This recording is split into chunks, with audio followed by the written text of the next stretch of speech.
السلام عليكم ورحمة الله وبركاته.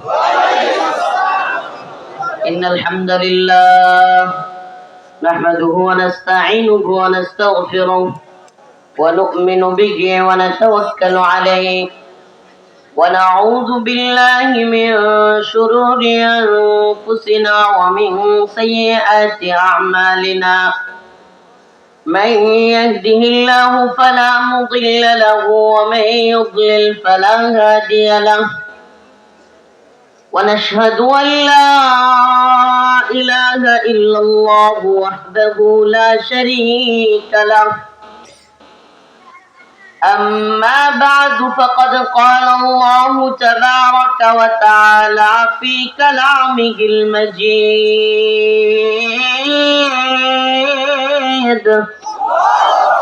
وفرقانه الحميد. أعوذ بالله من الشيطان الرجيم. بسم الله الرحمن الرحيم.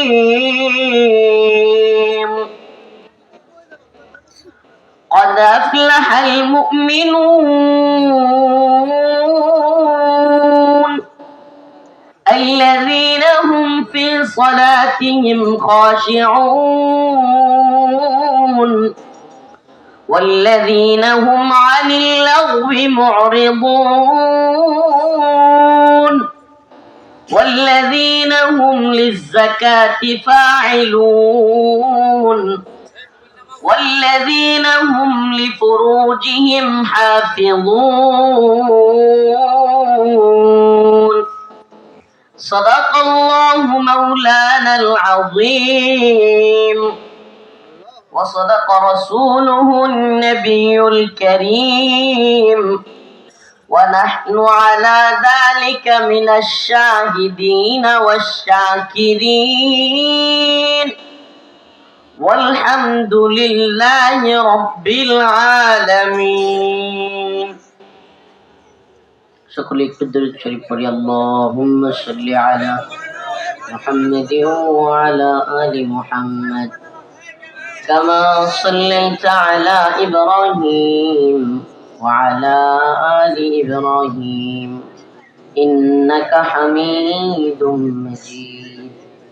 আল্লাহুম্মা বারিক আলা মুহাম্মাদিন ওয়া আলা আলি মুহাম্মাদ كما باركت على إبراهيم وعلى آل إبراهيم إنك حميد مجيد. দারুল কোরআন আল Islamia Madrasa, Abul Pradhan pre cadet and high school মাঠ প্রাঙ্গণ, গড়গড়িয়া মাস্টারবাড়ি, গিলারচালা, শ্রীপুর, গাজীপুরের আজকের এই বার্ষিক ওয়াজ মাহফিলের সম্মানিত উলামায়ে কেরাম, সম্মানিত অতিথিবৃন্দ, সভাপতি মণ্ডলী, প্রিয় যুবক ভাইরা, স্নেহের ছোট ভাইরা, পর্দানিশীন শ্রদ্ধেয়া মা ও বোনেরা, আল্লাহ রাব্বুল আলামিনের দরবারে অসংখ্য অগণিত শুকরিয়া যে মহান রব্বুল আলামিন আপনাকে আমাকে কোরআন সুন্নাহ থেকে কিছু কথা বলবার এবং শুনবার জন্য এত সুন্দর ব্যবস্থাপনা করার তৌফিক দান করেছেন। সেজন্য অন্তরের অন্তঃস্থল থেকে কালিমাতুশ শুকুর আদায় করে স্বতঃস্ফূর্ত আওয়াজ করে বলি আলহামদুলিল্লাহ। প্রিয় উপস্থিতি, আসলে এটা শুকরিয়ার বিষয় যে এখন বিএনপির লোকেরাও সভাপতি দিয়ে মাহফিল করা যায়। এত বড় বড় সভা, এগুলা কি আগে কোনো বাধা বিপত্তিহীন এটা কল্পনাও করা যাইতো? বিশেষ করে আমাদের নাম দিলে, আমাদের নাম দেওয়ার সাথে সাথেই আমাদের আগে পুলিশের লোকেরা এসে বসে থাকতো। মাঝে মাঝে আমার ফোন দিত। পুলিশের সাথে ওই সময় আমার খুব ভালো সম্পর্ক চলতেছিল, মানে আমি যাওয়ার আগেই মাহফিলে পুলিশ গিয়ে উপস্থিত। ফোন দিয়া বলতো হুজুর, মাঝে মাঝে ফোন দিয়া বলতো হুজুর আপনার আসার দরকার নাই, আমরা মাহফিলে আসি, আপনার প্যান্ডেল, মঞ্চ, মাইক সব নামায় ফেলছি, খুলে ফেলছি। মাঝে মাঝে ফোন দিত, আবার মাঝে মাঝে রাস্তা থেকে ফিরে দিত, হুজুর আপনি আলহামদুলিল্লাহ ভালো আছেন, শেখ হাসিনা আপনারে ছাড়ছে, জামিন দিছে, বাড়ি বা চলে যান। তো এগুলো কত মাহফিলে যে এই অবস্থা হয়েছে, এটা তো হিসাব নাই, শত শত। তো আলহামদুলিল্লাহ, আল্লাহ পাক বলছেন যে আল্লাহ পাক ছাড় দেন কিন্তু ছেড়ে দেন না। আল্লাহ জালেমদেরকে দেখাই দিচ্ছেন যে তোমরা আলেমদের কণ্ঠ রোধ করবা, আলেমদের কণ্ঠকে বন্ধ করে দিবা, আলেমদেরকে কথা বলতে দাও না। আল্লাহ বলেন তুমি আলেমদের কণ্ঠ স্থগিত করবা, আলেমদের কণ্ঠ চেপে ধরবার চেষ্টা করেছিলে, আর তুমি রাষ্ট্রের প্রধানমন্ত্রী হয়েও 40 মিনিটের বক্তব্য রেকর্ড করেও দিতে পারো নাই, তোমার কণ্ঠকে আল্লাহ স্তব্ধ করে দিচ্ছে। আবার এইবারের কারণে মাহফিল বড় কষ্ট করছে, তাও আসতে ধৈর্য যেত না, তার কারণে সিন্নি খেলা মোল্লা ছিল না, আস্তে আস্তে আস্তে। তো যাই হোক, তো আবার বিদেশে গিয়া ভারতে বসে থেকে আরেক বক্তব্য দিতে চাইছিল। আমার ওনার বিষয় নিয়ে কথা বলা আজকের আলোচনা না, তবুও দুই একটা কথা বলতে হয়। সুবহানাল্লাহ, এত সুন্দর মজমা যখন দেখি মনটা জুড়াইয়া যায়। আজকের এই যে বাধা বিঘ্নহীন এত সুন্দর মজমা, এত সুন্দর পরিবেশ, এগুলো দেখতেও ভালো লাগে। এই কিছুক্ষণ আগে একটা করে আসলাম, মাশাআল্লাহ, ওটাও খুব সাজানো গোছানো ছিল। তো ওখানে গিয়া বক্তব্য দিছে, না সরি বক্তব্য দিবে, এটা নাকি বাংলাদেশে প্রচার হবে, আপনার মনে আছে কিনা? এক বক্তব্য দিতে গিয়া গদি শেষ, পালাইতে হয়েছে। আরেক বক্তব্য দিতে গেছিল বাপের বাড়ি শেষ। আল্লাহ বলে তুই আর বক্তব্যই দিস না, তোর কথা এত ঝামেলা, যেখানে বলিস খালি এখানেই ঝামেলা তৈরি হয়। আল্লাহ তাআলা এদেরকে হয় হেদায়েত দিক, না হয় ধ্বংস করে দিক। আল্লাহ তাআলা এদের যেগুলো বান্দা, সরি এদের যেগুলো দলের লোক আছে, এগুলো প্রত্যেকটারে আল্লাহ হয় হেদায়েত দিক, বুঝদান করুক, নাহলে ধ্বংস করে দিক। প্রিয় ভাইরা আমার, বন্ধুগণ আমার, আল্লাহ তাআলা এই মজমাকে কবুল আর মঞ্জুর করুক, বলেন আমিন। আমি আপনাদের সামনে সূরাতুল মুমিনুনের প্রথম দিকে 5-6টা আয়াত তিলাওয়াত করেছি। খুব বেশি করে এই আলোচনা করবার চেষ্টা করতেছি এই উম্মতের মাঝে। আমরা যখন দেখি হাজারো জনতা, হাজারো যুবক আমাদের দিকে তাকায়া থাকে, এই দীর্ঘ 12টার পরেও অপেক্ষা করে, তখন আমরা আল্লাহর কাছে একটা দায়বদ্ধ হয়ে যাই। দায়বদ্ধ, এই জন্য আমাদের নামও দায়ী।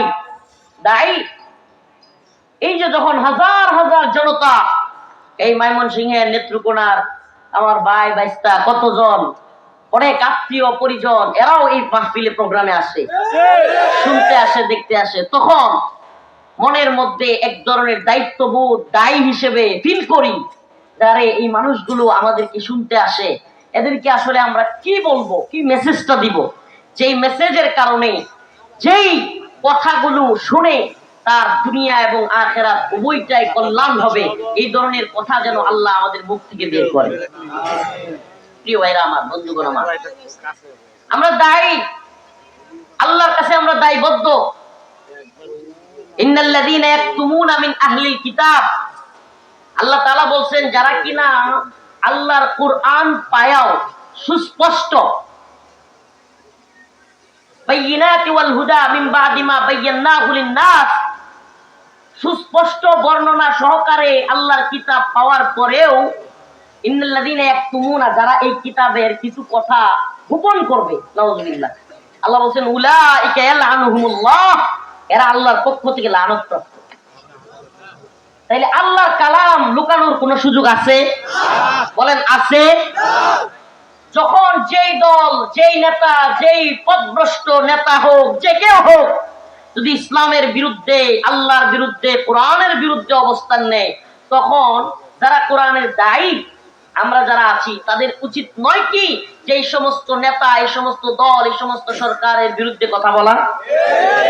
আমি আপনাদেরকে একটা কথা বলি, সালফে সালিহিনের ইতিহাস, সালাফদের, আমাদের আকাবিরদের ইতিহাস ছিল, যখন যে সরকারি ছিল তারা সব সময় ওই সরকারের সমালোচনা করতেন, সমাজের সমস্ত সরকারের বাজে কাজগুলো, অন্যায় কাজগুলো, জুলুম কাজগুলোর বিরোধিতা করতেন। তারা কখনোই সরকারের পার্ট হন নাই যতদিন না পর্যন্ত শরিয়া অনুযায়ী রাষ্ট্র ব্যবস্থা না হয়েছে। জয়টা ইমাম, জয়টা মাযহাবের সমস্ত ইমামগণ তার সময়ে সমস্ত জালিম বাদশাদের জেল ওনারা আবদ্ধ হয়েছেন। ইমাম নু'মান বিন সাবিত আবু হানিফা রাহিমাহুল্লাহ তৎকালীন সময়ের বাদশার জিন্দানখানায় যেতে হয়েছে। ইমাম আহমদ বিন হাম্বল খালকে কোরআনের মাসআলায় ওনাকেও কারাবরণ করতে হয়েছে। প্রত্যেক দিন এত বড় যুগের ইমাম, এত বড় ফকিহ, এত বড় আলেম, ওনাকে প্রত্যেক দিন 70টা বাতার চেয়ে বেশি আঘাত করা হইতো, বেত্রাঘাত, বেত দিয়ে আঘাত করা হইতো। ইমাম শাফিঈ, ইমাম মালিক, সুবহানাল্লাহ, প্রত্যেক ইমাম ওনাদের সময়ের যে সরকার ছিল, বাদশা ছিল, তাদের জুলুমের শিকার হয়েছেন, কিন্তু কখনোই উম্মতকে হতাশ করেন নাই, কখনোই উম্মতের সামনে কোরআনের কথা গোপন করেন নাই, সত্য কথা গোপন করেন নাই, কোন জালেমের ভয়ে চুপসে থাকেন নাই। ওই ইমামদের, সালাফদের উত্তরসূরি হিসেবে, ওই সাহাবায়ে কেরামের উত্তরসূরি হিসেবে, আমাদেরও দায়ী হিসেবে এই সিফাত থাকা উচিত যে যখন যেই সরকারি আসুক, যদি কেউ জুলুম করে, অন্যায় করে, ইসলামের বিরুদ্ধে, আল্লাহর বিরুদ্ধে, কোরআনের বিরুদ্ধে অবস্থান নেয়, সে যেই হোক, তাদের বিরুদ্ধে গর্জে ওঠা এই উম্মতের আলেম সমাজের উপরও দায়িত্ব, কর্তব্য।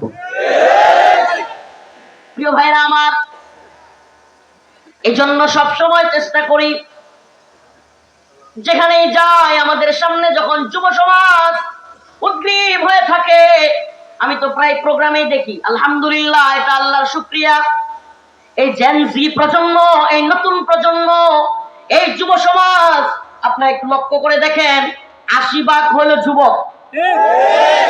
আমাদের আলোচনা যারা শুনতে আসে 16 থেকে নিয়ে 40, এর মধ্যেই 80% মানুষ। আলহামদুলিল্লাহ, এটা একটা শুকরিয়ার বিষয়। যুগ জামানা পাল্টে দিতে এই যুব সমাজের ভূমিকা পৃথিবীর শুরুলগ্ন থেকে আজ পর্যন্ত আছে না নাই?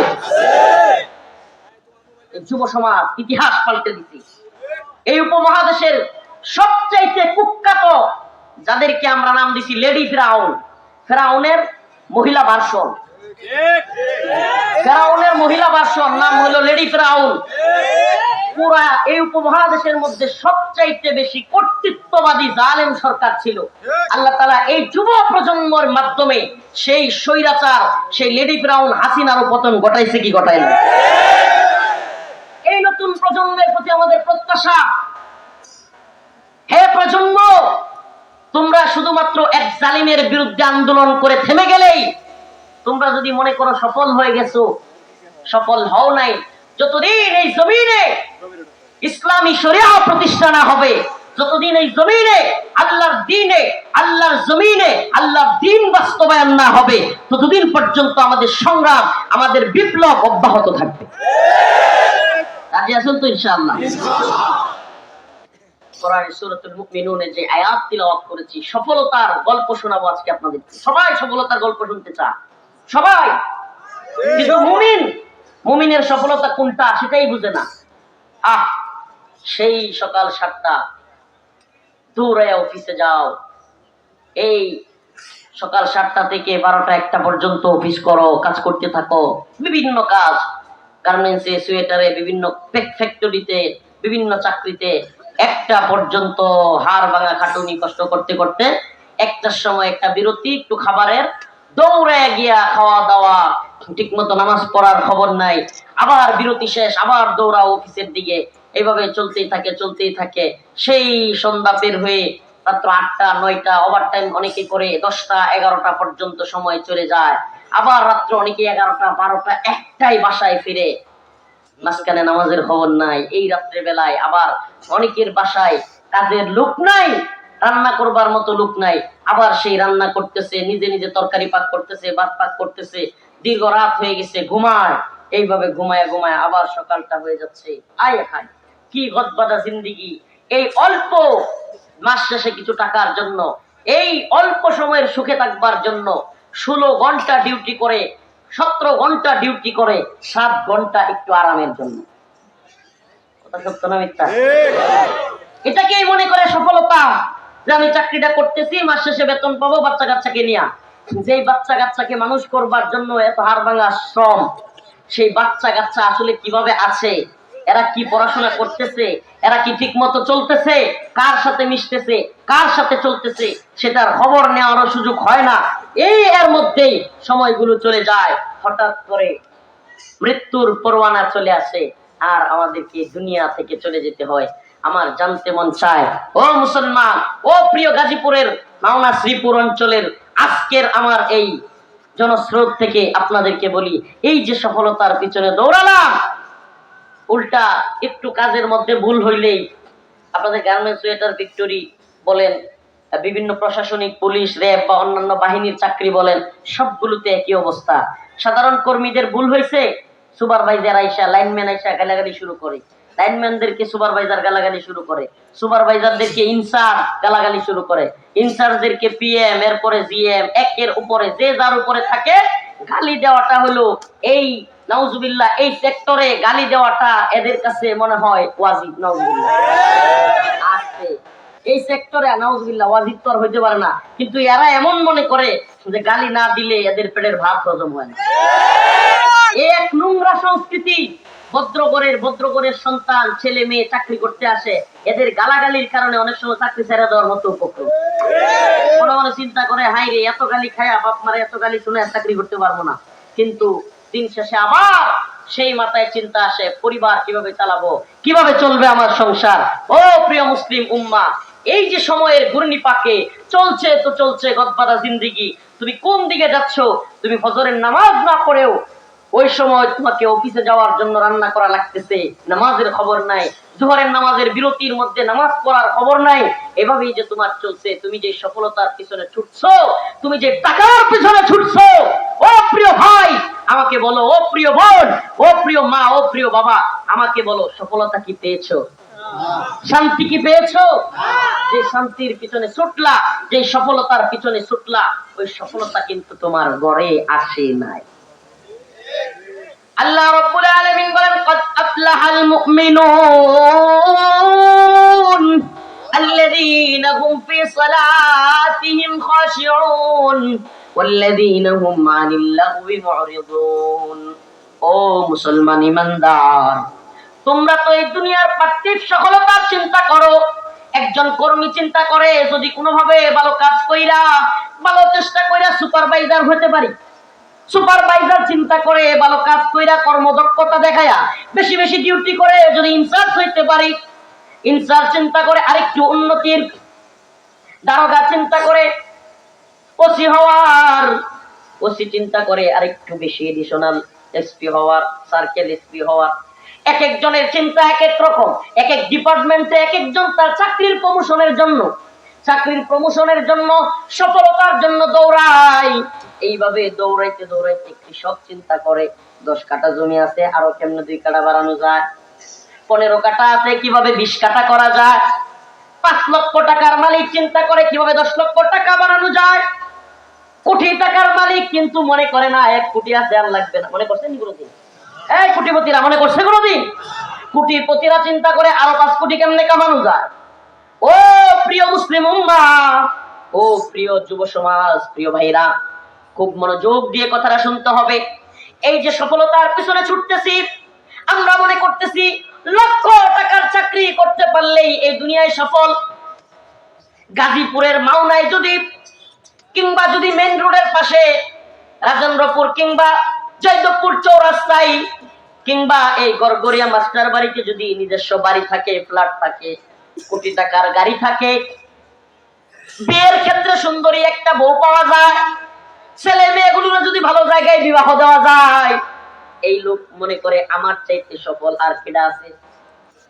মনে করে কি করে না? আমার চাইতে সফল আর কে আছে?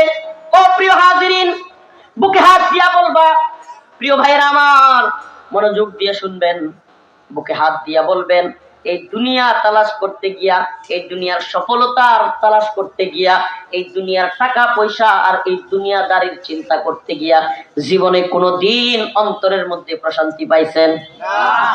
অন্তরের মধ্যে প্রকৃত শান্তি নাই।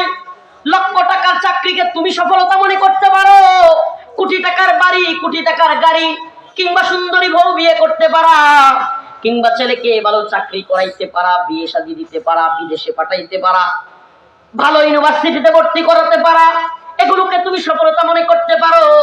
কিন্তু আল্লাহর কোরআন বলতেছে এগুলোর একটাও মুমিন মুসলমানের সফলতা নয়।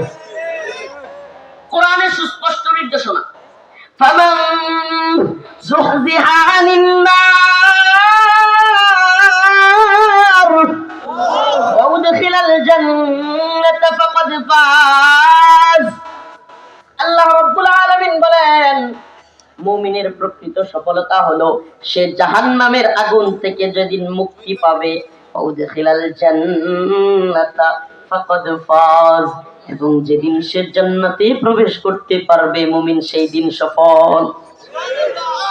এই কথাগুলো বলতাম না, কিন্তু কেন বলি? আজকে আমাদের মাহফিলগুলোতে হাজার হাজার জনতা, হাজার হাজার শ্রোতা, আল্লাহ মাফ করো, কিন্তু আমরা মসজিদে মুসল্লি খুঁজে পাই না। আফসোসের বিষয়, পরিতাপের বিষয়, আজকে আমাদের মসজিদগুলো ফাঁকা। আর এই মসজিদগুলো ফাঁকা থাকার কারণে মুসলিম উম্মাহ মাহফিল বুঝেছে, বড় সেলিব্রিটি বক্তা খুঁজেছে, অনলাইনে ফেসবুকে ইউটিউবে দেখে দেখে, টিভিতে দেখে দেখে সেলিব্রিটি নাউজুবিল্লাহ এই তথাকথিত সেলিব্রিটিজমের বক্তা দেখতে এসেছে, কিন্তু উম্মাহ নামাজি হইতে শিখে নাই, উম্মাহ মসজিদে যাওয়া শিখে নাই। আর এই কারণেই পশ্চিমা বিশ্ব এবং ভারত এই বাংলাদেশের মুসলমানদেরকে নিয়ে বারবার ষড়যন্ত্র করছে। এই মুসলিম উম্মার মধ্যে অশ্লীলতা, বেহায়াপনা, এই কথাটা আমি এই কয়েকদিন প্রায় প্রোগ্রামে বলতেছি। খুব সেনসিটিভ, খুবই গুরুত্বপূর্ণ একটা বিষয়, খেয়াল করবেন। এই মুসলিম উম্মার এই বেখেয়ালি এবং এই মুসলিম উম্মার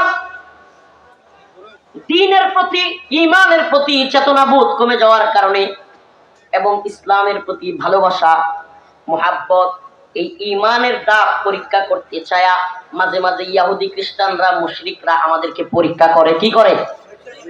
এই কয়েকদিনের মধ্যে আপনাদের একটা পরীক্ষা হয়ে গেছে। এই কি করতেছে এরা? কিছু আসে হইলো কি জানেন, আমার প্রোগ্রামে বিশেষ করে কিছু লোক আসে হইলো, হুজুর বিরাট গরম করবো, আমরা একটু লাফাই না। যখন আমরা আমলি হওয়া শুরু করি তখন কিছু লোকের হয়েছে না, খাইতাম না, খায়সা পূরণ করতে খায়সা। কিছু লোক কণ্ঠের পাগল, কণ্ঠ শুনতে আসে, কিছু লোক একটু হুঙ্কার জঙ্কার দেখবে। এগুলা বাইরে আমরা তো আপনার খায়সাত পূরণ করার ঠিকাদারি নেই। আমরা এই উম্মতের যখন যেটা প্রয়োজন সেটা দেওয়ার চেষ্টা করি, মুক্তাদায়ে হালের মোতাবাকাত কথা বলবার চেষ্টা করি। আপনার যদি এগুলো ভালো নাও লাগে, কিছু করার নাই, মাঝে মাঝে কিছু আমলি কথা বলতে হবে কি হবে না? এই উম্মতকে মসজিদের দিকে ঝুঁকাইতে হবে কি হবে না? কঠিন এক ষড়যন্ত্র চলতেছে আপনাদেরকে নিয়ে, একটু মনোযোগ দিয়ে শুনবেন। এই রিসেন্ট অল্প দিনের মধ্যে আপনাদের একটা পরীক্ষা হয়ে গেছে, কেউ খেয়াল করেছেন কিনা জানি না, যুব সমাজ খেয়াল করার কথা। এই কয়েকদিন আগে এই কথাটা আমি 2-3টা প্রোগ্রামে ইদানিং বলতেছি। এসএসসি পরীক্ষার রেজাল্ট বের হয়েছে। এসএসসি মনে আছে আপনাদের? এসএসসি পরীক্ষার রেজাল্ট বাইর হওয়ার পরে অনেক, বিশেষ করে দেখবেন মিডিয়াগুলো ছেলেদের ইন্টারভিউ নেয় কম, মেয়েদেরটা বেশি নেয়। দেখবেন যে মেয়েদের ইন্টারভিউ নিলে ভিউ বেশি হয়, নাউজুবিল্লাহ। মেয়েরা একটু ফালাফালি নাচানাচি করলে এগুলো মানুষ দেখে বেশি, নাউজুবিল্লাহ। এবং আস্তাগফিরুল্লাহ, বিভিন্ন অঙ্গ ভঙ্গি এগুলো আরো ভালো করে ক্যামেরায় কভার করে, আস্তাগফিরুল্লাহ। তো এই এসএসসি পরীক্ষার সময় এই সমস্ত ক্যামেরাম্যানদেরকে আল্লাহ হেদায়েত দান করুক। এই সময়ে একটা মেয়ের ইন্টারভিউ মিডিয়ার সামনে খুব ভাইরাল, আলোচিত হয়েছে। আপনাদের খেয়াল করার কথা, আমি খেয়াল করেছি, আপনাদের নজরে আসছে কিনা জানি না। একটা মেয়ে বলতেছে, তাকে প্রশ্ন করছে সাংবাদিক যে আপনি যে পরীক্ষায় ভালো করলেন, সে A+ পাইছে। কি পাইছে? A+ পাইছে, ভালো মার্ক পাইছে। তো তাকে জিজ্ঞেস করতেছে আপনার এই রেজাল্ট পাওয়ার বা ভালো করার পিছনে কি কোনো কারণ আছে? বলছে হ্যাঁ আছে, আমার বয়ফ্রেন্ড আমাকে হেল্প করেছে। হাসবেন না, এটার কথা আমি বারবার না করি, সাবধান। আমরা এই বয়ফ্রেন্ড গার্লফ্রেন্ড কালচারকে ঘৃণা করি, এগুলো বইলা আপনাদেরকে, যুবকদেরকে একটু মজা দেওয়ার মতো হুজুর আমি না, আল্লাহ মাফ করুক। এমন কিছু হুজুর আছে যারা কিনা দেখি যে বয়ফ্রেন্ড গার্লফ্রেন্ড বা বিভিন্ন রিলেশন, প্রেম এগুলো নিয়ে মাহফিলে কথা বলে, আর যুবকরা খুব মজা পায়। নাউজুবিল্লাহ। এই শয়তানি বন্ধ করেন মিয়া, আপনি কিসের আলেম হয়েছেন? আল্লাহ যেটাকে হারাম বলছে, যে জিনা, যে মেলামেশার কারণে, অবৈধ প্রেম ভালোবাসার কারণে একজন যুবতী প্রেগনেন্ট হচ্ছে পার্কে গিয়া, বিভিন্ন হোটেলে গিয়া, আর সেই যুবতী বাচ্চা নষ্ট করে পার্কের ঝুপঝাড়ে কিংবা বিভিন্ন ম্যান হলে ফেলে রেখে আসতেছে, আর আপনি সেটা নিয়ে মজা নিচ্ছেন। নাউজুবিল্লাহ। এই ধরনের হুজুর আমরা না। এই বয়ফ্রেন্ড গার্লফ্রেন্ড কালচার এটা ইসলামের সাথে যায় না। তো যে কথা বলতেছিলাম, এটা হারাম। দেখেন শয়তানের সবচেয়ে বড় সফলতা কি জানেন? শয়তানের সবচেয়ে বড় সফলতা হলো হারামটাকে নরমালাইজ করতে পারা। আমাদের সমাজে হারাম এখন নরমাল বিষয় হয়ে গেছে, আমাদের অন্তরে ভয় লাগে না। অথচ সাহাবায়ে কেরাম সুবহানাল্লাহ, তারা তাদের পূর্বের জীবনে ইসলাম কবুলের আগেও কি করেছেন এটা পরবর্তীতে মনে হইলে ভয় পাইতেন, ভয়ে কাঁপতেন, হাই হাই আমি কি করেছিলাম, আল্লাহ আমাকে ক্ষমা করো। আর এখন আমরা ওরে বাবা, আমাদের সমাজের কালচার কি, যুবকেরা ওরে বাবা রিলেশন করে, আরে আমার গার্লফ্রেন্ড ফোন দিছে, ওরে বাবা আস্তাগফিরুল্লাহ, হারাম রিলেশন, কি মজা পাচ্ছে সে। অন্য তার বন্ধু বান্ধব বান্ধবী বা সেই ভাবি বাড়ির যারা আছে এদেরকে গর্ব করে বলে, বলে কি বলে না? নাউজুবিল্লাহ। এটা তো হওয়ার কথা ছিল না। আর বিয়ের ক্ষেত্রে লজ্জা, বিয়ে করতে চায় না, বিয়ে করতে ভয় পায়, লজ্জা পায়। আর অবৈধ মিলামেশা করতে মজা পায়। কেন? কারণ দায়িত্ব নিতে হয় না। নাউজুবিল্লাহ। দায়িত্ব নিতে হয় না। পার্কের জুবজারে 1000 টাকা দিয়া এক বান্ধবীরে খুশি করে যদি যে জিনিস পাওয়া যায়, এই জিনিস কি 2-3 লাখ টাকা মোহর দিয়া এত আয়োজন কইরা পাওয়ার দরকার আছে নাকি? আস্তাগফিরুল্লাহ। তো এই সমাজ, এই কালচার আমাদের না, এটা মুসলমানদের না। কিন্তু এই মেয়েটা সাক্ষাৎকার দিয়ে বলতেছে আমার বয়ফ্রেন্ড আমাকে সহযোগিতা করেছে, সে আমাকে পড়ায় উৎসাহ দিয়েছে, আমাকে মাঝে মাঝে দেখায় দিছে পড়া, রাতের বেলায় পড়া শিখাই দিছে, আমরা স্টাডি করেছি, মানে অনেক কিছু। এই ভিডিও কি আপনারা দেখছেন নাকি আমি নিজেই বলতেছি? দেখছেন তো? সে হাইসে হাইসে বলতেছে, কোনো অনুশোচনা নাই, কোনো লজ্জা বোধ নাই, হাইসে হাইসে বলতেছে আমার বয়ফ্রেন্ড আমাকে উৎসাহ দেয়। এবং সে শেষে একটা কথা বলতেছে যে আমার বাবা মাও জানে, বাবা মাও আমাদেরকে এই বিষয়ে উৎসাহ দেয়। নাউজুবিল্লাহ বলেন। নাউজুবিল্লাহ বলেন। খুব গুরুত্বপূর্ণ একটা পয়েন্ট। এরপরে আরেকটা মেয়ের সাক্ষাৎকার খুব আলোচিত হয়েছে, এটা আপনারা দেখছেন কিনা জানি না। আরেকটা মেয়ে সে সাক্ষাৎকার দিচ্ছে যে আমার বিয়ে হয়েছে, আমি বলছে সাক্ষাৎকারে ওই সাংবাদিক জিজ্ঞেস করছে আপনার পরীক্ষা খারাপ হওয়ার কারণ কি, বলতেছে আমার বিয়ে হয়েছিল, আমি বিয়েটাতে রাজি ছিলাম না, বাবা মা আমাকে এই পরীক্ষার আগে বিয়ে করাই দিছে, এখন আমি বিয়েতে রাজি না, পরবর্তীতে আমার ডিভোর্স হয়ে গেছে, আমি যে পরীক্ষাটা দিতে পারবো সেটাই ভাবতে পারি নাই, তো এই জন্য আমার পরীক্ষা খারাপ হয়েছে। ও মুসলমান ইমানদার, একটু মনোযোগ দিয়ে শুনতে হবে। এই পশ্চিমা সংস্কৃতি কিংবা ভারতীয় কালচারাল আধিপত্য আমাদের সমাজের ভিতরে, এই আধিপত্যবাদী মিডিয়া, এই তাগুতি মিডিয়া আমাদের সমাজে সিস্টেমে একই সময়ে দুইটা মেয়ের সাক্ষাৎকার একত্রিত কইরা সূক্ষ্ম কৌশলে এই সমাজে একটা মেসেজ দিতে চায়। ও সমাজের যুবক যুবতীরা, পার্কের চিপায় চাপায়, লিটনের ফ্ল্যাটে, বিভিন্ন জায়গায় গিয়া অবাধে তোমরা মেলামেশা করো, জিনা করো, পড়াশোনা করো, পেটের মধ্যে বাচ্চা দাও, ইচ্ছা মতো আনন্দ ফুর্তি করো, এটার মধ্যে মজা আছে, তাইলে তোমরা পরীক্ষায় ভালো রেজাল্ট করবা। আর যদি বিয়ে শাদী করো, পরীক্ষার রেজাল্ট কিন্তু খারাপ হবে। এই মেসেজ দিছে কি দেয় না বলেন? এই মেসেজ দিছে কি দেয় না বলেন? আপনি কি কল্পনা করতে পারেন আমাদের সমাজে বিয়েকে কঠিন করে দেওয়া, জিনাকে সহজ করে দেওয়া, অবৈধ মেলামেশা, বয়ফ্রেন্ডের সাথে থাকলে পরীক্ষা ভালো হয়, আর বয়ফ্রেন্ড না থাইকা স্বামী থাকলে পরীক্ষা।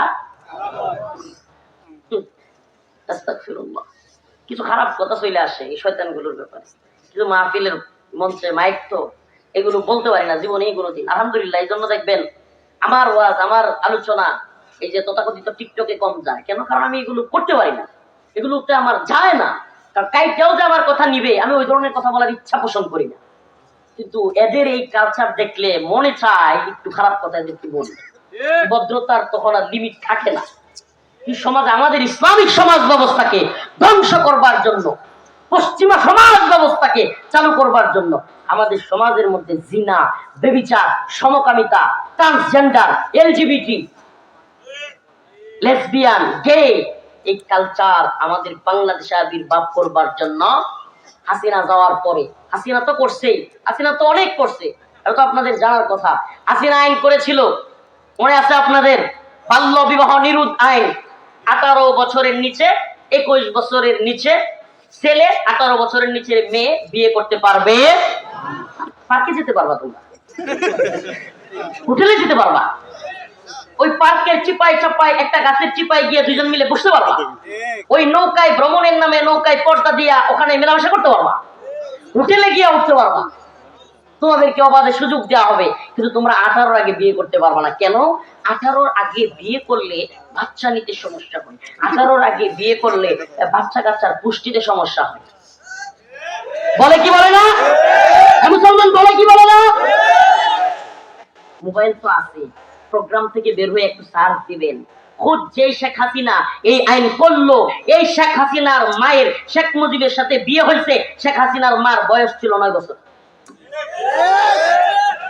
পুষ্টিতে ঘাটতি হয়েছে নি? শেখ হাসিনার ব্রেনের কোনো সমস্যা ছিল? আসছে শেখ হাসিনার ব্রেনে কোনো সমস্যা হয়েছে? এক সিজ দিয়া পুরো দেশ বাজ্যে খাই আছে। এই ব্রেনের কোনো সমস্যা হয়েছে? বাল্য বিবাহ, অল্প বয়সে বিয়ে করলে বাচ্চা নিতে কষ্ট হয়, মেধা কম হয়। এক হাসিনার কাছে পুরো বাংলাদেশ জিম্মি ছিলাম 17 বছর। কি মেধার পুষ্টির কি কোনো ঘাটতি ছিল? তাইলে বোঝা যায় এই কথা হলো ভণ্ডামি আর শয়তানি। বলেন না, এই কথা হলো ভণ্ডামি আর এই আমাদেরকে সৃষ্টি করছেন কে? আবারও জোরে একটু, সৃষ্টি করেছেন কে? আচ্ছা, যিনি সৃষ্টি করলেন তিনি জানেন না কত বছর বয়সে বিয়ে করলে ভালো হবে? জানে সেটা কি?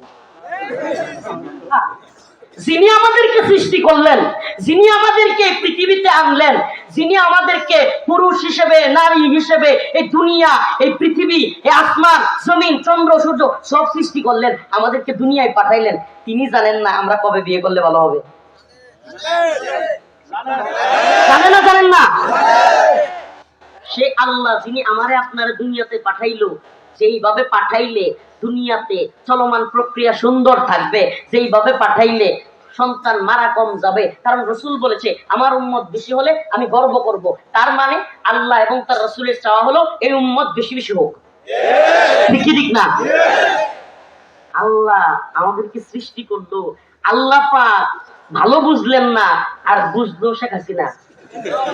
আল্লাহ পাক কবে বিয়ে করলে ভালো হবে, কবে বাচ্চা নিলে ভালো হবে আল্লাহ ভালো বুঝলো না, বুঝলো ডক্টর মোহাম্মদ ইউনূস। খালি একটা নাম করলে অনেকে গুসা হইব। আমরা কাউরে চাই না। এই আইনগুলো, পশ্চিমাদের আইনগুলো, এগুলো হাসিনা ভালো বুঝলো, ডক্টর মোহাম্মদ ইউনূস ভালো বুঝলো, আমার রব্বে কাবা ভালো বুঝলো না। নাউজুবিল্লাহ বলেন, আরো জোরে বলেন নাউজুবিল্লাহ। আমি একটু আমার মা বোনদেরকে বলবো, প্লিজ, আমি এই ধরনের বক্তা না, আমি দেখছি আমার নজরে এসে গেছে, আপনারা সরুন, প্লিজ দূরে যান। এই হারাম কাজ করবেন না। হুজুরের আলোচনা শুনতে আইসা আপনারা পর্দার ফরজ বিধানকে অমান্য করবেন না। যান এখান থেকে। প্লিজ মা, আমার বোন, একেবারে পায়ে হাত ধরি, কাউরামি করবেন না। কেউ পর্দা লঙ্ঘন করে কোনো আলোচনা হইতে পারে না। এটা কোনো ওয়াজ মাহফিল, কোরআনের মাহফিল থাকবে না। তখন পর্দা করা আছে, পর্দা সিটে আয় বসে চলে আসা। আপনার পর্দা তো মানে নাই। তো প্রিয় ভাইরা আমার, বন্ধুগণ আমার, তো বলতেছিলাম আমার আল্লাহ ভালো জানে নাকি ডক্টর মোহাম্মদ ইউনূস কিংবা শেখ হাসিনা ভালো জানে? বলেন কে ভালো জানে? বাল্য বিবাহ, এই ধরনের শয়তানি আইন বন্ধ করতে হবে। ছেলে মেয়েকে ফালেগা হওয়ার পরে বিবাহ দেওয়ার ক্ষেত্রে বাধা দেওয়া, এটা একটা শয়তানি। আবার দেখেন, নেতারা যেহেতু আছে, দু একটা কথা বলেই ফেলি। আবার দেখেন, এই দেশে ছাত্র দল আর ছাত্র লীগ, দুইটা দল আছে না নাই? এরা আবার ছাত্র দল করলে, ছাত্র লীগ করলে বিয়ে করতে পারবে। বয়স 30 হোক বিয়ে করতে পারবে না, বয়স 35 হোক বিয়ে করতে পারবে না। পোলাপান কিছু আমার কাছে আয় তো, ছাত্র দলের মাঝে মাঝে অনেকগুলো আমার কাছে আয় ঘুরে, এই কাছের পরিচিত ভাই যাই, এগুলো আয়সা বলে আমরা তো বিয়ে করতে পারি। আমি যখন বিয়ের দাওয়াত দেই, আমি কিন্তু বেশি বেশি যুবকদেরকে বিয়ের দাওয়াত দিই। আলহামদুলিল্লাহ নিজে করে লইছি, মনে করেন না বিয়ে না করে দাওয়াত দিই। তো আমি বেশি বেশি যুবকদেরকে আল্লাহ রাসূলের হাদিস শোনাই, কোরআনের আয়াত শোনাই, বেশি বেশি বিয়ের দাওয়াত দিই। বাবা মা আসলেও বাবা মারেও বিয়ের কথা বলি। তো এখন কয়েকটা হুজুর, আমরা তো যেই দল করি এই দল বিয়ে বিরুদ্ধে, বিয়ে করলে ছাত্র দল থেকে আমরা বাইর করে দিব। আমি বলি বেটা, যেই দল করলে বিয়ে করা যাবে না এই দল বাদ দেবে না, আগে বিয়ে কর।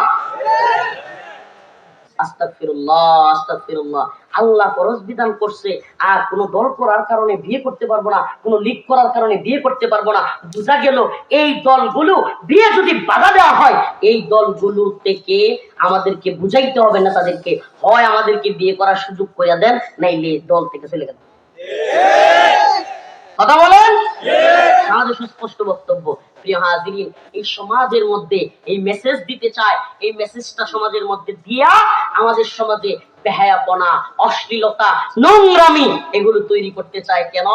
যেই প্রজন্মের বাচ্চারা জাউরা থাকে না, বাবার বেটা থাকে, বাপকা বেটা থাকে, এই প্রজন্মের উম্মাকে কেউ হারাইতে পারে না। এই পশ্চিমারা দেখছে আফগানিস্তানের মুল্লারা এক বাপের বেটা। সুবহানাল্লাহ। পশ্চিমারা 200 বছর ইংরেজরা ভারতবর্ষ শাসন করছে, মনে আছে আপনাদের? মনে আছে আপনাদের? 200 বছরের একটা দিন আফগানে গিয়ে শাসন করতে পারে এই মুল্লাদেরকে শাসন করতে পারে নাই। কেন? এরা বাপ কা বেটা, এদের জন্ম ঠিক ছিল, এদের বাপ ঠিক ছিল, এই জন্য পারে নাই। সুবহানাল্লাহ। যাদের বাপ ঠিক থাকে, জন্মের সমস্যা থাকে না, এরা যুদ্ধেও বিজয়ী হয়, এরা সুপুরুষ হয়, বিখ্যাত পুরুষ হয়। আর এই পশ্চিমারা নেটু লইয়া আয়া জার্মানি, ফ্রান্স, ইতালি, তুরস্ক, জাপান সব রাষ্ট্র মিলা 40টা মিলিয়া একটা দল, একটা সেনাবাহিনী গঠন কইরা নেটো নাম দিয়া আফগানে এসে হামলা কইরাও টিকতে পারে নাই। উল্টা এই পৃথিবীর এই তাগুতি মিডিয়ায় আসে নাই, কিন্তু আমরা মুজাহিদদের সাথে কথা বলে খবর নিছি যে আমেরিকা কেন 2021 সালে আইসা সেই 2000 সালে শুরু করা 21 বছরের যুদ্ধ কেন তালেবানদের হাতে দেশ ছাইরা দিয়া ভাগছিল, ক্ষমা চাইয়া নাকি হদ দিয়া কেন ভাগছিল, চুক্তির নামে কেন নাকি হদ দিছিল? একটাই কারণ, যেটা কোনো মিডিয়ায় আসে নাই। আমরা আফগান মুজাহিদদের থেকে খবর নিয়েছি। কিভাবে? আফগানে যুদ্ধ করা অনেকের সাথে আমার কারাগারে দেখা হয়েছে, ওনাদের সাথে কথা বলেছি। বলে হুজুর, যেটা কোনো মিডিয়ায় আসে নাই, এটা হলো ওই আমেরিকার অনেক সৈন্য 20 বছর যাবৎ যুদ্ধ করতে করতে পরিবার ছাইরা এই দেশে থাকতে থাকতে পাগল হয়ে গেছে। সুবহানাল্লাহ বলেন না? পাগল হয়ে গেছিল, পাগল। আফগানে আইসা মাতালের মতো ঘুরতো, পরিবার নাই। আবার কি, টেলিফোনে ওই দেশে কথাও বলা যায় না, আমেরিকায় কিংবা নেটুর জুটভুক্ত দেশগুলোতে। কেন? কারণ আপনি ফোনে কথা বলবেন, যুদ্ধের সময় কোনো ফোন চেক করতে পারলে শত্রুরা এখানে মিসাইল মারবে, শত্রুরা এখানে বোমা ফেলবে, এজন্য কথাও বলতে পারতো না। এরা পরিবারের সাথে কথা না বলতে পাইরা, এবং এদের তো অনেকের জন্মেরও সমস্যা, এরা অনেকেই পাগল হয়ে গেছে। এই আমার কথা আমি বুঝতেছি না, আপনাদের কি মনে হচ্ছে আসমান ভাঙ্গিয়া আমি কথা নতুন করে আবিষ্কার করছি, নাকি পশ্চিমাদের দেশে বাবার পরিচয় নাই অনেক সন্তানের? অনেক সন্তানের বাবার পরিচয় নাই, এরা শুধু জানে মা, কিন্তু বাবার পরিচয় নাই। এজন্য যাদের বাবার পরিচয় আছে আর যাদের বাবার পরিচয় নাই, তারা কাফের, তাদের ইমান মুর্দা। আর যারা মুসলমান, এরা কি বাপের পরিচয় ছাড়া, কাফেররা বাপের পরিচয়ওয়ালা ইমানদারদের সাথে পারবে? খালি গাল গল্প, খালি মায়াজাল বিছাইছে মিডিয়া দিয়া, খালি বিশ্বরে বুঝায় আমরা সুপার পাওয়ার, আমরা এটা, আমরা সেটা, এগুলো দেখায় মিডিয়ায় ভয় দেখায়। দিন শেষে আফগানে এসে মায়ের খায়। সুবহানাল্লাহ। তোমরা বিমান, কামান, জঙ্গি বিমান, যুদ্ধ জাহাজ, সাবমেরিন, ড্রোন, হেলিকপ্টার, মিসাইল, এই অ্যাটাকিং হেলিকপ্টার, অনেক কিছু দেখাইতে পারবা, কিন্তু মুসলমানরা বিজয়ী হয় একটাই কারণ, বিশ্বাস আল্লাহর উপরে। বিশ্বাস কার উপরে? আল্লাহর উপরে। আমরা বিজয়ী হব। কামিন ফিয়াতিন কালিলা গালাবাত ফিয়াতান কাসীরাতান বিইذنিল্লাহ। আমরা ছোট দল হইতে পারি, আল্লাহ বলছে যদি তোমরা কাফেরদের বিরুদ্ধে লেগে থেকো, আল্লাহর উপরে আস্থা বিশ্বাস রাখো, গালাবাত ফিয়াতান কাসীরাতান বিইذনিল্লাহ, বড় বড় দলের বিরুদ্ধেও আমি আল্লাহ তোমাদেরকে বিজয়ী করব। সুবহানাল্লাহ। তাহলে আমরা বিজয়ী হব আল্লাহর পথে থাকলে নাকি পশ্চিমাদের পথে? আল্লাহর পথে। বলেন না, আল্লাহর পথে না পশ্চিমাদের পথে? 16 বছর আমরা এদেশে আওয়ামী লীগ এবং হাসিনাকে ভারতের গোলামি করতে দেখেছি। এখন 5 আগস্টের পরে 1.5 বছর আমরা নতুন সরকারকে আমেরিকার গোলামি করতে দেখছি। দেখতেছি কি দেখতেছি না? একপাক্ষিক কথা বললে অন্যান্য তাদের মতো আওয়ামী লীগ আমাদেরকে বলবে, বেটা তোরা মনে রাখিস, তোরা যারা আওয়ামী লীগ করিস, বলিস হুজুররা এখন কিছু বলে না। আমরা সবচেয়ে বেশি প্রতিবাদ করি যে কোনো বিষয়ে। ডক্টর মোহাম্মদ ইউনূসের সরকার ইসলাম বিরোধী কার্যকলাপে শরীক হইলে, ভারতে ইলিশ পাঠাইলে, বিভিন্ন কাজ যেগুলো আমরা পছন্দ করতাম না, আগেও করতাম না, এখনো করি না, বিরোধিতা করি। আমরা ব্যক্তি শেখ হাসিনার বিরুদ্ধে না, দল আওয়ামী লীগের বিরুদ্ধে না, আমরা ছিলাম তাদের কার্যক্রমের বিরুদ্ধে। কারণ তাদের কার্যক্রমটা ছিল, আমি তো বলি মাঝে মাঝে, বুঝ নাই এই অবুঝদের, এই দেশের অবুঝদের বুঝ নাই। আওয়ামী লীগ বাংলাদেশের কোন রাজনৈতিক দল নয়, এটা রয়ের একটা নিজস্ব সংগঠন, ভারতীয় রয়ের একটা নিজস্ব বাংলাদেশি শাখা। এই ভারতীয় রয়ের শাখা দিয়া এদেশে মুসলিমদেরকে নির্যাতন নিপীড়ন করা, বছরের পর বছর এদেশের মুসলিমদের উপরে প্রভাব বিস্তার করা এবং এই দেশকে শোষণ করা। অনেকে বলে এটা ছিল ভারতের অঙ্গরাজ্য, আমি বলি মিয়া অঙ্গরাজ্য না। হাসিনা আমলে, আওয়ামী লীগ আমলে বাংলাদেশ ছিল ভারতের ডাস্টবিন। অঙ্গরাজ্য, অঙ্গরাজ্য কেমনে হয়? অঙ্গরাজ্য তো পশ্চিমবঙ্গ। মমতা ব্যানার্জি যে টুনে, যে স্টাইলে মোদির বিরুদ্ধে কথা বলতে পারে, মমতা ব্যানার্জি কিংবা পশ্চিমবঙ্গের জনগণ যে স্টাইলে মোদির সমালোচনা করতে পারে, বাংলাদেশের মানুষ বিগত 16 বছর পারছে? হাসিনা নিজে মোদির সমালোচনা করবার মতো পাওয়ার ছিল? তাহলে অঙ্গরাজ্য বলেন কেমনে? ডাস্টবিন। কেমন ডাস্টবিন?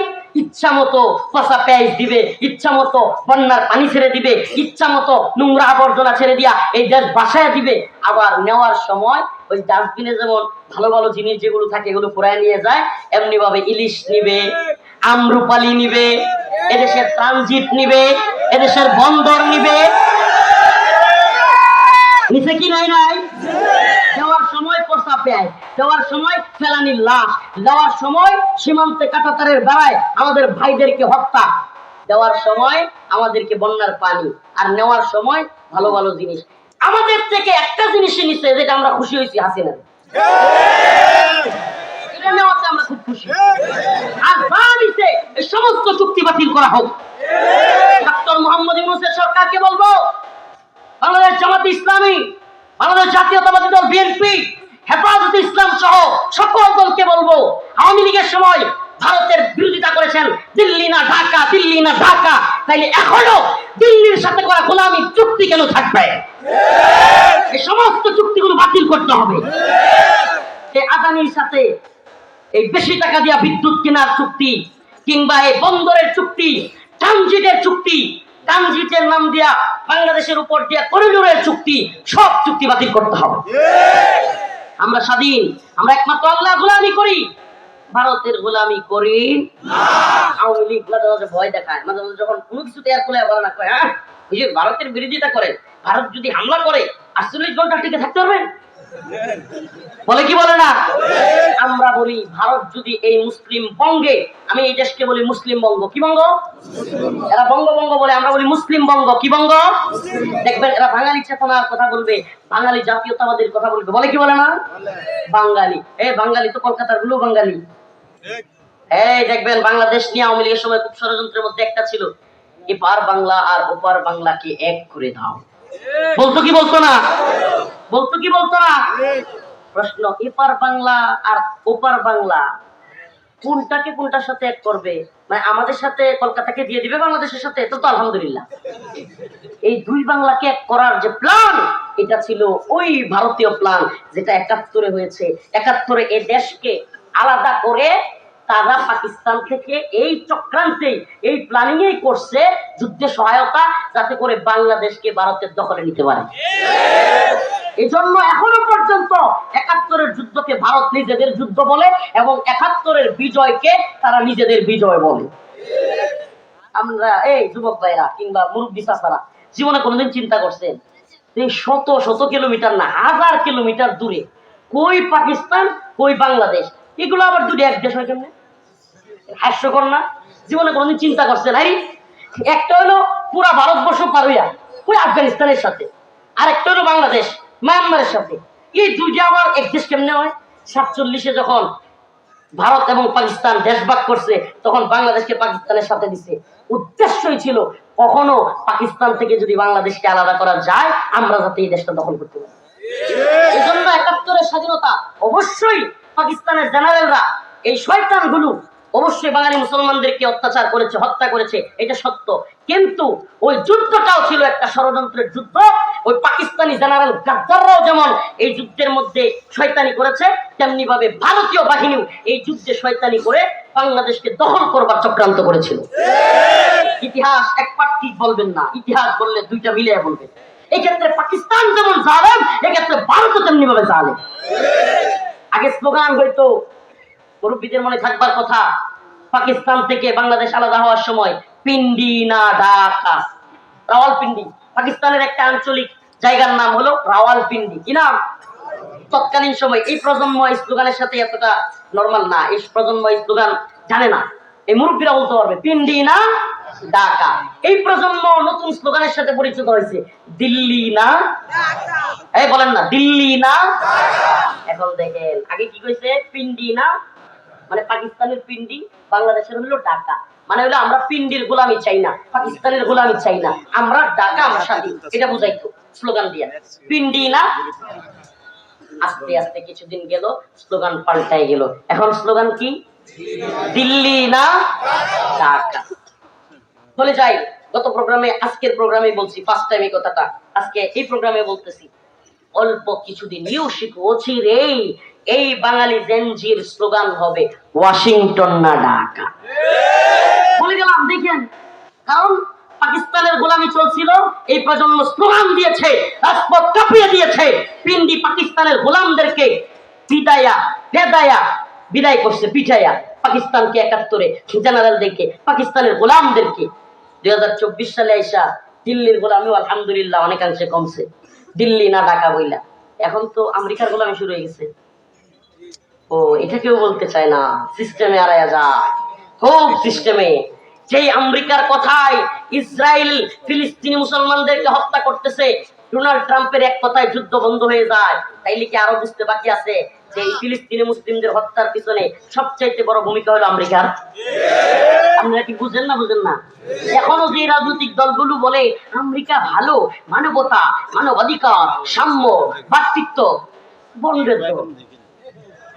ফিলিস্তিনে লক্ষ লক্ষ মুসলমান মরে, ইরাকে আমেরিকা লক্ষ লক্ষ মুসলমান মারছে, সিরিয়ায় লক্ষ লক্ষ মুসলমান মারছে, লিবিয়ায় লক্ষ লক্ষ মুসলমান মারছে, ইরাকে লক্ষ লক্ষ মুসলমান মারছে। এরপরে আমেরিকা মানবতার, শান্তি, মুক্তির দূত। এগুলাকে আমি বলি পশ্চিমাদের পালক পুত্র, পশ্চিমাদের পালিত বালক। এরা ওয়েস্ট ওয়েস্ট উন্নত বিশ্ব করে নিজেদের ছেলে মেয়েদেরকেও হাফ প্যান্ট পরাইয়া, জাঙ্গা পরাইয়া ওই বিদেশে পড়াশোনা করে। আর এগুলো বাংলাদেশে আইসাও হাইরে কি মোল্লারা কি বলে না বলে, আমরা ওখানে ছেলে মেয়ে যেমনি মন চায় থাকি, আমরা যেমনি মন চায় চলি, আর এখানে আসলে মোল্লারা খালি পর্দার মাসালা বলে। তখন আর ভালো লাগে না, তখন আর তাদের কানে এটা ভালো লাগে না। কেন ভালো লাগে না? কারণ এরা তো ওই ওয়েস্টের কালচার শিখে আসছে। ও মুসলিম উম্মাহ, এই ওয়েস্ট কালচার বাংলাদেশেও আবির্ভাব ঘটানোর ষড়যন্ত্র এই সরকার করতেছে। এই মুসলিম উম্মাহ, এই জেনজি যুবক প্রজন্ম, যুবক ভাইরা বসেন। যুবকের দল ডায়াবেটিস আছে নাকি? প্রস্তাবে ধরছে? চলে যাবো, যান ছেড়ে দিব, এটা দল করবে। শুনেন, আমার কথাটা শেষ করি। এই প্রজন্ম সফল হবে কিভাবে, মুমিনের সফলতা কোন পথে এবং ব্যর্থতা কোন পথে, এগুলো আমাদেরকে পরিচয় করে দিতে হবে আপনাদেরকে।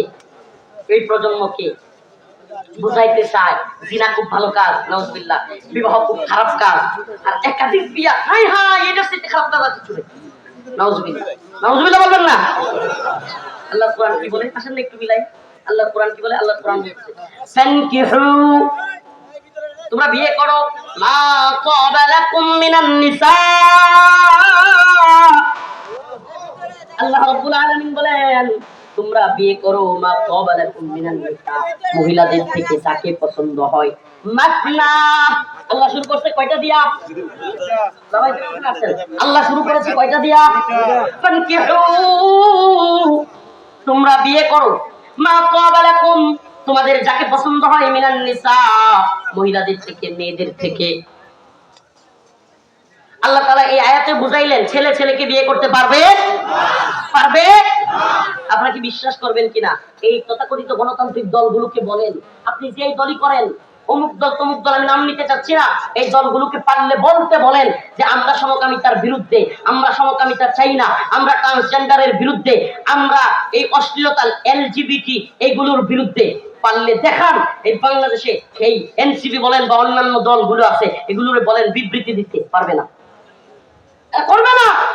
কারণ এরা মানসিক ভাবে পশ্চিমের দাসত্ব মেনে নিচ্ছে। নাউজুবিল্লাহ বলবেন না? আপনাদেরকে শেষ আলোচনা শেষ করে দিচ্ছি। একটা খুব সেন্সিটিভ এবং খুব গুরুত্বপূর্ণ একটা বিষয়ের দিকে আঙ্গুল তুলতেছি, দেখাচ্ছি আপনাদেরকে। খেয়াল করে থাকলে, আমরা খেয়াল করতে হয় ভাই, আমাদের খেয়াল করতে হয়। এই উম্মার দায়ী আমরা, আল্লাহর কাছে দায়বদ্ধ আমরা। আমরা সব খেয়াল করি, কিরে কোত্থেকে কি হচ্ছে, এটার কারণ কি, এই লোক এখানে কেন, এগুলো খেয়াল করি। সুবহানাল্লাহ। এই 2 দিন আগে সনদ, জুলাই সনদ হয়েছে, জুলাই সনদে স্বাক্ষর হয়েছে, বলতে পারেন? বলতে পারেন? জুলাই সনদের স্বাক্ষরের ভিডিও গুলো আপনারা দেখছেন কিনা? জুলাই সনদের স্বাক্ষরের ভিডিওতে আমাদের প্রধান উপদেষ্টা ডক্টর মোহাম্মদ ইউনূস সাহেবের সবচাইতে পাশে বেশি সময় কাছে যেই লোক ছিল, যেই রাজনৈতিক দলের নেতা ছিল, বৃহৎ কোন দলের, জাতীয়তাবাদী দল বিএনপি কিংবা জামাতে ইসলামী, হেফাজতে ইসলাম কিংবা আরো যে সমস্ত দলগুলো আছে, এদের কোনো বড় নেতা কিন্তু প্রধান উপদেষ্টার পাশে ছিল না। সবচাইতে শুধু জুলাই সনদের অনুষ্ঠানে নয়, বর্তমানে প্রায় সবগুলো অনুষ্ঠানে দেখবেন একজন নেতা প্রধান উপদেষ্টার পাশে, তার নাম হলো, যার দলের তেমন কোনো নেতা কর্মী নাই, সেই দলের নেতার নাম হলো জুনাইদ সাকি। জুনাইদ, ভিডিওগুলো দেখে নিয়ে পারলে, জুনাইদ সাকি।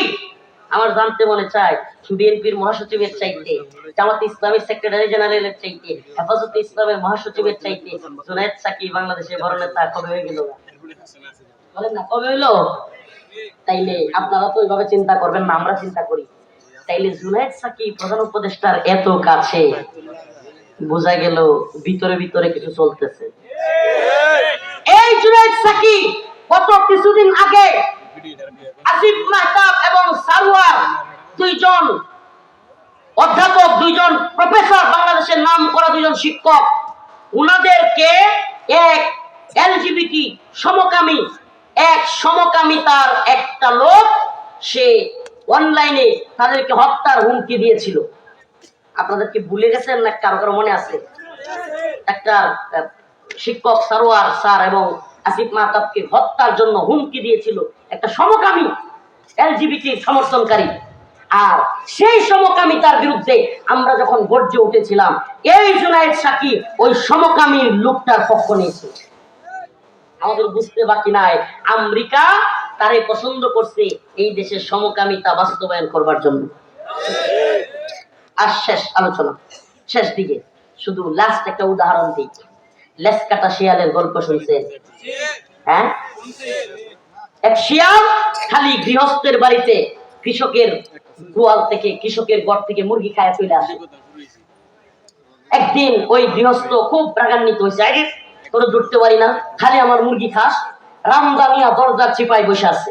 এই মনোযোগ দিয়ে শুনেন, রামদানিয়া দরজার চিপায় বসে আছে।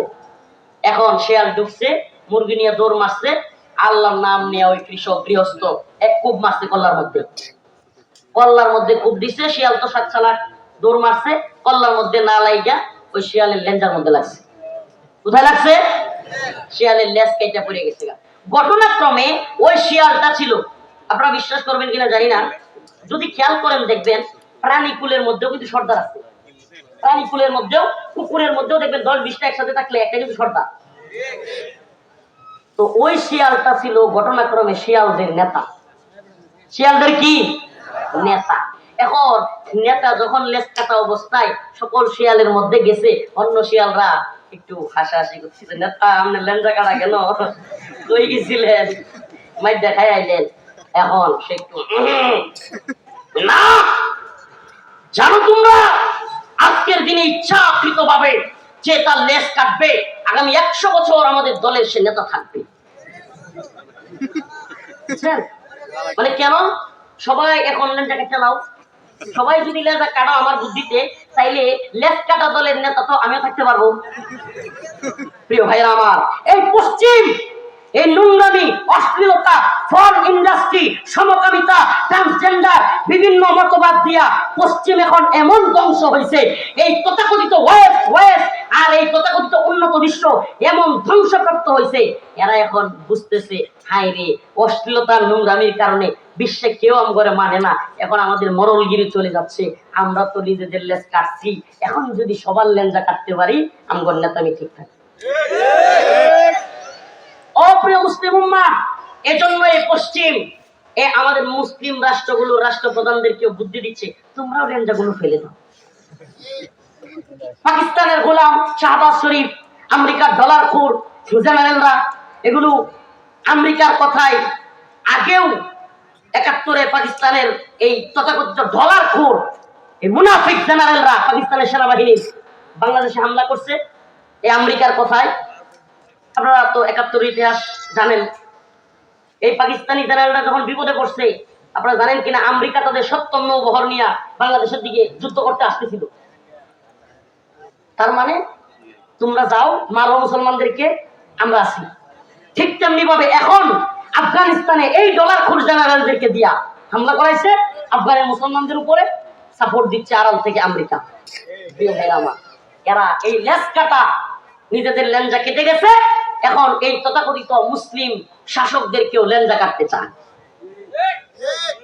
আমার প্রশ্ন, এদেশে যদি কেউ এলজিবিটি সমকামিতা প্রমোট করতে চায়, এদেশে যদি কেউ চীনা ব্যভিচারকে সহজ করতে চায়, আমার প্রশ্ন, মুসলিমদের দেশে নামাজ কিভাবে শিক্ষা দিবে?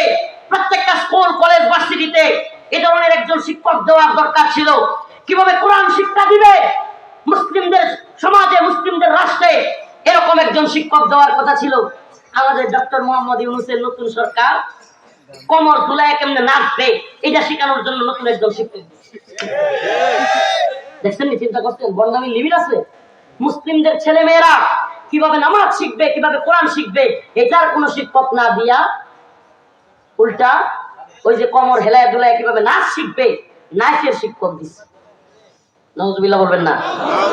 আমি প্রশ্ন করতে চাই আজকের এই ময়দানের সমস্ত পুরুষদেরকে, আপনার একটা মেয়ে অন্য যুব সমাজের সামনে তার কোমর দুলায়া, তার শরীরের বাজগুলো হেলে দুলে, তার শরীরের বিভিন্ন অঙ্গ প্রত্যঙ্গ এভাবে পুরুষদের সামনে ঝুলায় নাচবে, এটা আপনি পছন্দ করেন?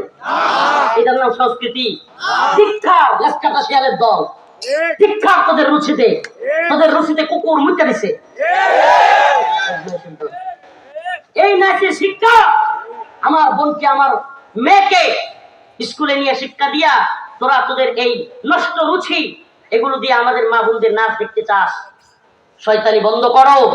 এই সরকারকে বলি, এই নাচের শিক্ষক একেবারে নিয়োগ বিজ্ঞপ্তিটা বাতিল করতে হবে, প্রজ্ঞাপন জারি করতে হবে। গানের শিক্ষক, নাচের শিক্ষক বাদ দিয়া বাংলাদেশে কোরআনের শিক্ষক, নামাজের শিক্ষক দিতে হবে। অন্যথায় তোমাদের পরিণতি হাসিনার চাইতেও ভয়ঙ্কর হবে।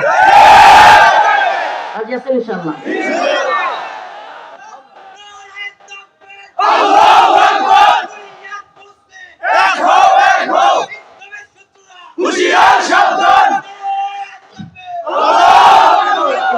বন্ধ করতে হবে। এটা সংখ্যাগরিষ্ঠ মুসলমানদের দেশ, এদেশের কালচার, এদেশের সংস্কৃতি, এদেশের ইসলামের যে সংস্কৃতি, মুসলমানদের যে সভ্যতা, এটার সাথে যায় এমন কাজ করেন, অবশ্যই অবশ্যই সহযোগিতা পাবেন। কিন্তু ইসলামের বিরুদ্ধে কোরআন অবমাননা হবে, আমার রাসূলকে অবমাননা করা হবে। গানের শিক্ষকের নাম দিয়া আমাদের মেয়েদেরকে অশ্লীলতার নাচ গান শিক্ষা দেওয়া হবে, আমরা বরদাস্ত করব না। আল্লাহ রাব্বুল আলামিন বলেন, ক্বাদ আফলাহাল মুমিনুন আল্লাযীনা হুম ফি সালাতিহিম খাশিউন। নিশ্চয়ই মুমিনরা সফল। কারা সফল? নিশ্চয় মুমিনরা সফল। কেমন মুমিন? আল্লাহ বলেন, আল্লাযীনা হুম ফি সালাতিহিম খাশিউন। আল্লাহ বলেন সেই মুমিনরা সফল যারা খুশু খুজুর সাথে নামাজ পড়ে। কি করে? খুশু খুজুর সাথে, বিনয়ের সাথে, একাগ্র চিত্তে একমাত্র আল্লাহকে ভয় করে নামাজ পড়ে। পৃথিবীর কাউকে রাজি খুশি করবার জন্য না, একমাত্র কাকে রাজি খুশি করবার জন্য নামাজ পড়ে। নামাজ পড়বো তো ইনশাআল্লাহ। হাত তুলে দেখায়, হাত তুলে দেখায়। লিল্লাহি তাকবীর, নারে তাকবীর। বলেন, আয় আল্লাহ, আজকে থেকে নিয়ত করলাম আর নামাজ ছাড়বো না। আপনারা আল্লাহ দেখান, আর নামাজ ছাড়বো না। আল্লাহ তাআলা আমাদের সবাইকে কবুল করুন, আমিন। আর জোরে বলেন আমিন। আল্লাহ পাক বলেছেন, আল্লাযীনা হুম ফি সালাতিহিম খাশিউন। যে ব্যক্তি নামাজ পড়ে সেই সফল মুমিন হয়। কোটি টাকার চাকরিওয়ালা, বাড়িওয়ালা, গাড়িওয়ালা, সুন্দরী বউ পাওয়া লোক সফল নয়। সফলকে যে খুশু খুজুর সাথে নামাজ পড়ে। সফলকে ওয়াল্লাযীনা হুম আনিল লাগুবি মুরিদুন, যে অশ্লীলতা, বেহায়াপনা, পূজা, দুর্গা, দরগা সব অশ্লীলতা বেহায়াপনা এই সমস্ত কাজ থেকে বিরত থাকে। আল্লাহ বলেন ওয়াল্লাযীনা হুম লিযাকাতি ফাইলুন, যারা যাকাত দেয় তারা হলো সফল মুমিন। আল্লাহ পাক বলেন ওয়াল্লাযীনা হুম লিফুরুজিহিম হাফিজুন, যারা নিজের যৌনাঙ্গকে হেফাজত করে সেই সমস্ত যুবকরা হলো সফল। আমরা বিয়ে করব, জিনাহে জড়াবো না, নিজের যৌনাঙ্গকে হেফাজত করবো, রাজি আছি ইনশাআল্লাহ। আমরা নামাজ পড়বো, রোজা রাখবো, অশ্লীল কাজে জড়াবো। আল্লাহ তাআলা আমাদের সবাইকে বুঝার